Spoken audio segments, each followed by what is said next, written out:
So let's balance some equations. We're going to look at two right now. We're going to see that solid aluminum hydroxide is heated. So let's write out the formula. Aluminum is +3 and hydroxide is -1. So I need 3 hydroxides. It says solid, so we're going to put solid there. It's not soluble anyway, but there's no indication here that there's water present.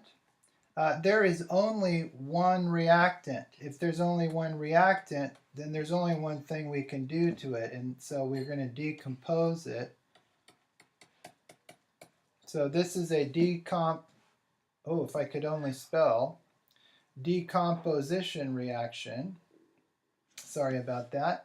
Okay, now, what do we get? You need to remember that when a hydroxide is heated, and we're going to put a little triangle there to show that it's heated. When a hydroxide is heated, you have memorized this kind of decomposition reaction. We get a metal oxide plus, do you know what else? And the answer is water.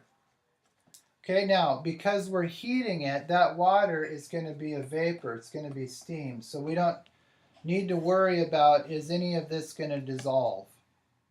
All right, our metal oxide is aluminum and oxygen. And you remember that oxide is -2 and aluminum is +3. So we're going to need 2 aluminums and 3 oxygens. It's Al2O3. It's a solid. We know that because ionic compounds are solid. We're not worried about water. Water is produced, but in this case, the water is, we should say, a gas. It's a vapor. We don't have to worry about it being a liquid because of the heat produced. Okay, so let's see if we can balance this thing.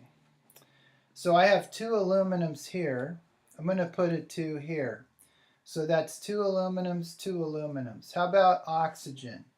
Well, 2 times 3 is 6. I've got 3. So what happens if I put a 3 here? So 2 aluminums, 2 aluminums. This is 3 hydrogens times 2 is 6 hydrogens. So my hydrogens balance out. Do my oxygens. Well, again, I have 6 oxygens. So 3 plus 3 is 6. So that takes care of that reaction. Now let's look at ferrous oxide added to water. You need to know that when we add a metal oxide plus water, that's what we have, right? We've got ferrous, this is +2, oxide's -2. So this is going to be FeO. It's a solid. It's not soluble in water anyway. It's going to react with water. We're going to add it to water, which is a liquid. And you need to remember that when we add a metal oxide and water, what kind of reaction it is. Very important to remember this.